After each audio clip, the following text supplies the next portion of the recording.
पंचम भाव में राहु और एकादश भाव में केतु, यह दोनों मिलकर जब आपकी कुंडली में कालसर्प योग बनाते हैं तो बहुत से मन में भ्रम उत्पन्न हो जाते हैं। कई बार ऐसा लगता है शायद संतान तो होगी ही नहीं, या हम ये मानते हैं संतान का सुख नहीं होगा। पंचम भाव विद्या का भी है, तो क्या व्यक्ति पढ़ाई ही नहीं करेगा या बिल्कुल अपनी ज़िंदगी में नॉलेजेबल पर्सन नहीं होगा। प्रश्न तो बहुत सारे हैं दर्शकों, उन्हें ही इलेबोरेटेड मैनर में यानी वर्णन से समझाने की कोशिश करूंगा कि यह कालसर्प योग जब पंचम और एकादश भाव में बैठे राहु केतु से बनता है तो ज़िंदगी में क्या बातें ध्यान रखनी चाहिए, कुछ अपनी भी पर्सनैलिटी में परिवर्तन करने की कोशिश करनी चाहिए जो बहुत आवश्यक होती है। और दर्शकों साथ के साथ ऐसे ही अन्य भी कालसर्प योग होते हैं जो अलग अलग भाव में बैठे हुए राहु और केतु से बनते हैं, उनसे संबंधित भी बहुत वीडियोस दे रखी हैं। सबके लिंक डिस्क्रिप्शन बॉक्स में भी मिलेंगे। साथ ही चैनल सब्सक्राइब करेंगे तो प्लेलिस्ट में भी आकर देख सकते हैं। अभी यहाँ इस वीडियो का वर्णन शुरू करते हैं।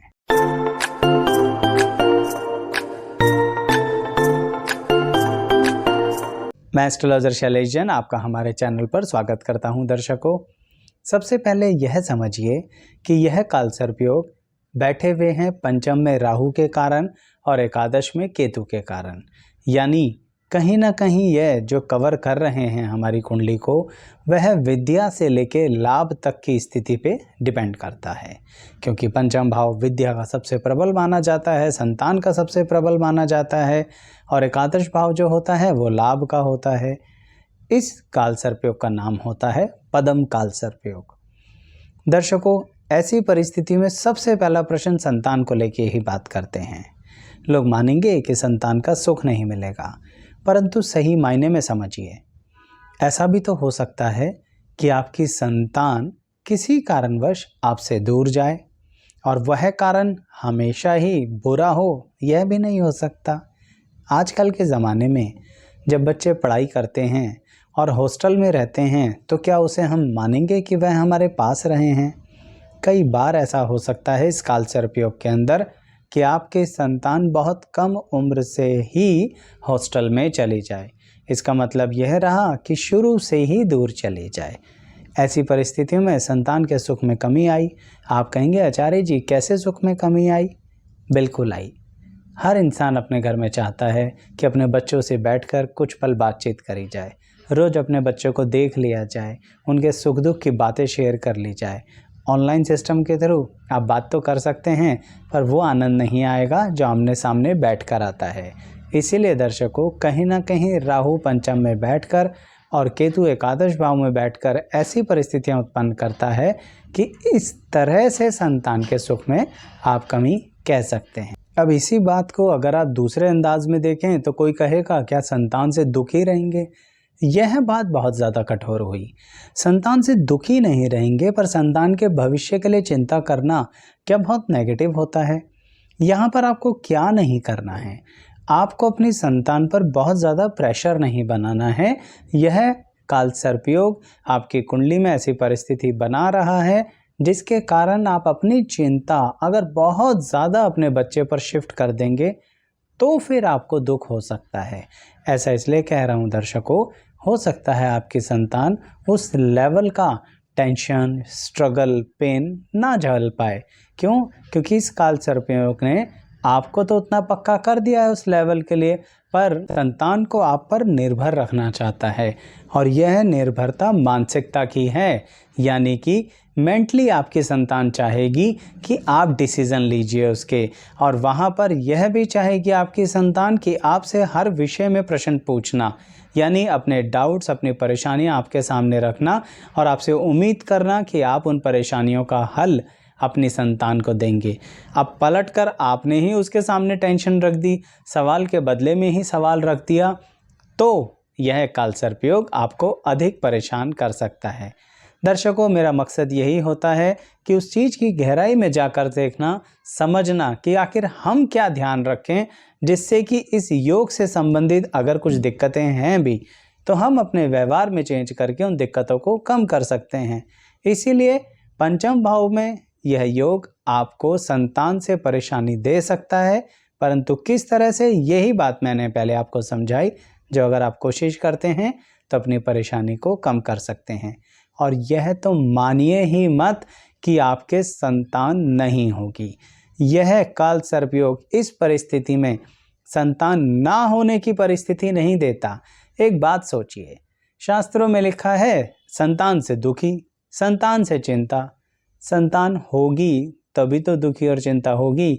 मैं ये नहीं कह रहा कि आपको दुख और चिंता बनी रहेगी, पर मैं इस बात को समझाने की कोशिश कर रहा हूँ कि दुख और चिंता बनेगी तो तब जो संतान होगी।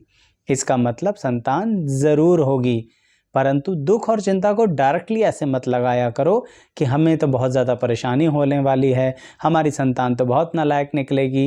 ये सब बहुत गलत बात है। जिस तरह के विचारों को आपको रोकना चाहिए। अब नेक्स्ट पॉइंट पर आते हैं कि यह काल सर्पयोग कहीं ना कहीं हमारी ज़िंदगी में क्या पढ़ाई लिखाई से हमें दूर रखेगा? यह तो हो ही नहीं सकता। क्यों? क्योंकि यहाँ बैठे राहु यानी पंचम भाव में बैठे राहु और एकादश भाव में बैठे हुए केतु आपके दिमाग को इतना एक्टिव रखते हैं कि आप सोते हुए भी सही मायने में सोते नहीं हैं।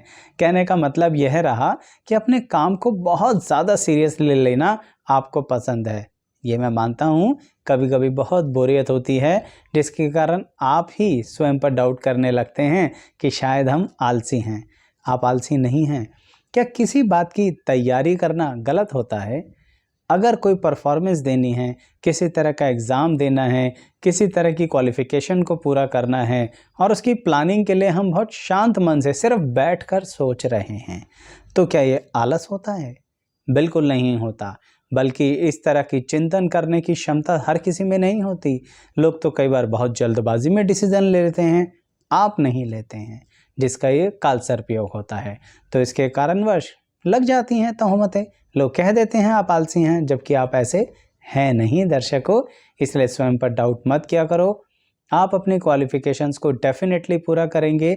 यह हो सकता है कि कई बार मेन क्वालिफ़िकेशन तक पहुंचने से पहले आप डिफरेंट वैरायटी ऑफ क्वालिफ़िकेशन लें। यानी ऐसा हो सकता है कि जिस फील्ड में आपके करियर ने चमकना है, आप वो क्वालिफ़िकेशन ज़रा बाद में लें।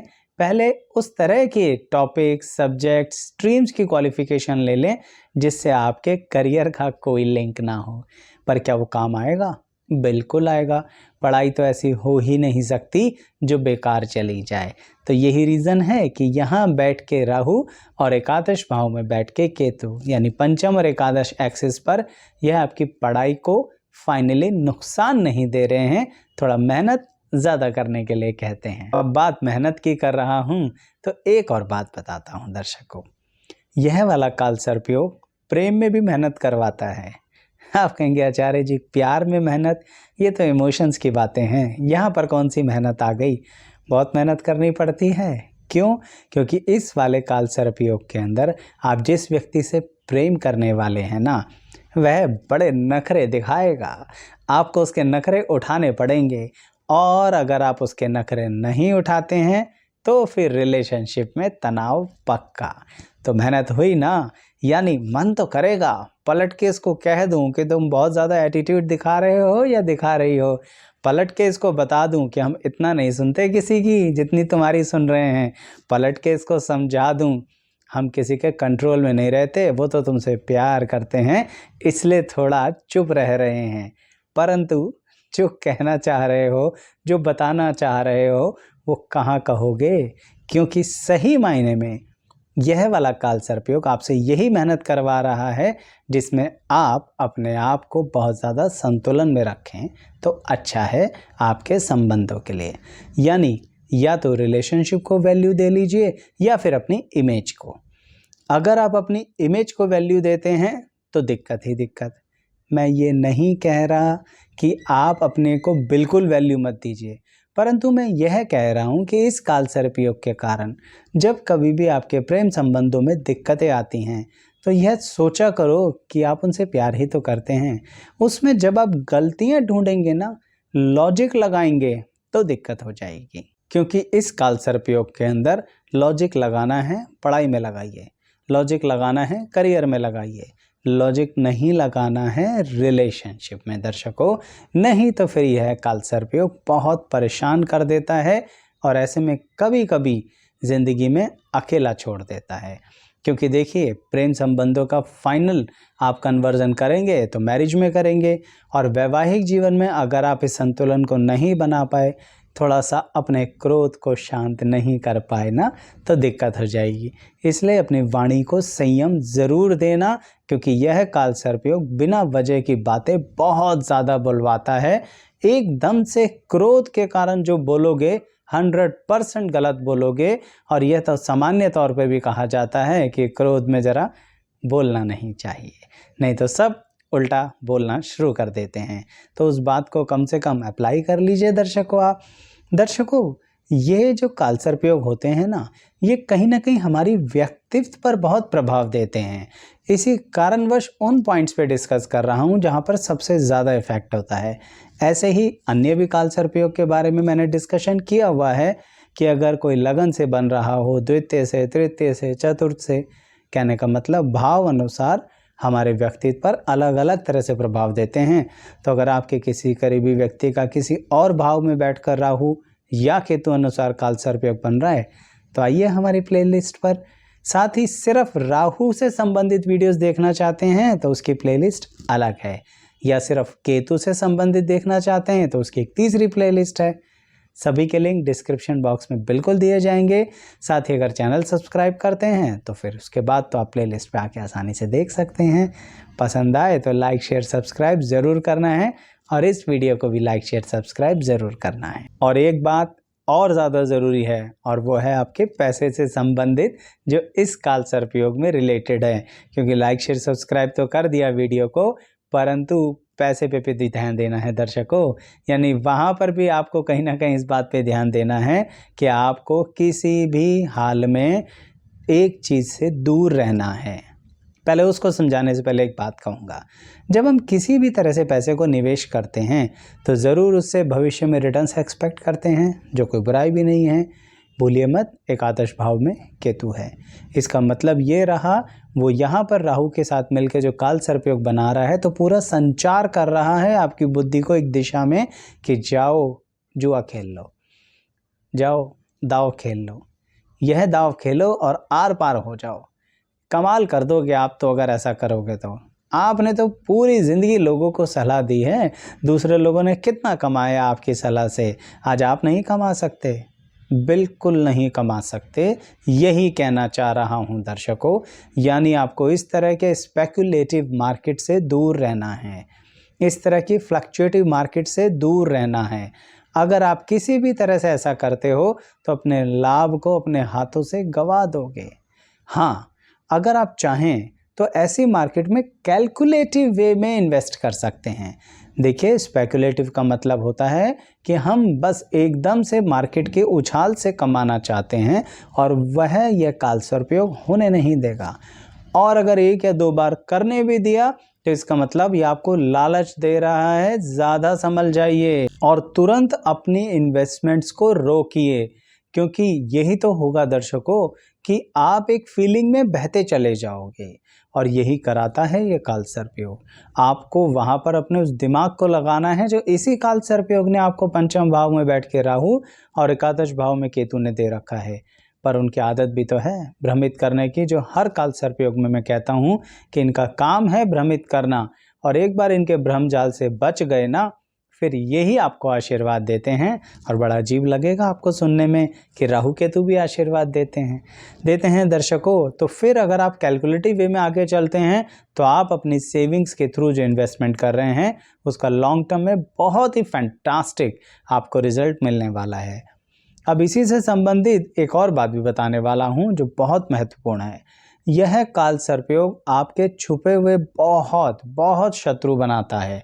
ये जो छुपे हुए शत्रु होते हैं ना, इनके बारे में कई बार लोग कहते हैं कि आचार्य जी छुपे हुए हैं तो पता ही कहाँ लगेगा। परंतु सोचना यह है कहाँ छुपे हुए हैं, कोई जगह है क्या वहाँ जाके छुप जाते हैं? यह छुपते हैं आपके आसपास। यानी शत्रुता निभाने के लिए भी आपको जानना तो ज़रूरी है ना, इसलिए आपके आसपास रहते हैं। इसलिए इनको छुपे हुए बोला जाता है। दूर रह के कोई क्या शत्रुता करेगा, इसीलिए अपने आसपास के लोगों के लिए एक अजीब सा चक्रव्यूह बनाओ। बड़ी काबिलियत है आप में, बना दोगे। जैसे कि लेयर्स वाला सर्कल, धीरे धीरे हर लेयर में पहले इंसान क्वालिफाई हो तब वो आपके पास आए। कहने का मतलब इस तरह का चक्रव्यूह जिसे आसानी से आपके करीब पहुंचाने में सामने वाले की जान निकल जाए। अगर ऐसा करते हो ना तो हर किसी को टेकन फॉर ग्रांटेड नहीं लेने दोगे।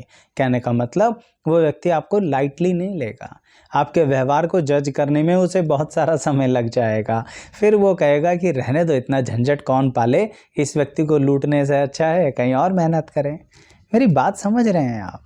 आपकी कुंडली यानी ये काल सर्पयोग से बनी हुई कुंडली एक्चुअली में कहती है कि एक तरफ से आपके अंदर बहुत सारा दिमाग है और दूसरी तरफ से यही कुंडली आपके अंदर कहती है कि आप उस कैलकुलेशन का यूज़ ही नहीं करते। चक्रव्यूह बनाना मजाक है क्या? हर कोई बना सकता है? नहीं बना सकता। आप बना सकते हो तो अपने आसपास जब आप इस तरह की बात कर लोगे ना तो वो गुप्त शत्रु आपके उस किले को भेद ही नहीं सकता। और एक एक लेयर को भेदता हुआ अगर पास आ भी गया तो इतना थक जाएगा कि आप कहीं ना कहीं उसके व्यक्तित्व को पहचान लेंगे। एक और बात कहता हूँ दर्शकों, एकदम से आपके कमेंट से संबंधित याद आ गई। कभी कभी कुछ लोग कहते हैं कि आचार्य जी आप इतना विस्तार से बताते हो, इतना वर्णन करते हो, कोई आवश्यकता नहीं है, हमें कुछ शब्दों में ही समझ में आ जाता है। लेकिन मैं भी क्या करूं दर्शकों, मेरा तो मन है कि जिससे भी बातचीत करूं पूरे विस्तार और वर्णन से करूं। तो इसीलिए आपके उन कमेंट्स का भी स्वागत है जहां पर आप प्यार भरी बातें लिखते हैं मेरे लिए, और उन कमेंट्स का भी स्वागत है जहां पर आप सही में मुझे अप्रिशिएट करते हैं। इसीलिए आपको जैसे कमेंट्स देने हैं दीजिए। आखिर आपने समय लगाया है वीडियोस पर, देखा है तो कमेंट्स देने का हक आपका बनता है। तो दीजिएगा कमेंट, कैसी लगी वीडियो बताइएगा और लाइक शेयर सब्सक्राइब ज़रूर कीजिएगा। Thank you so much.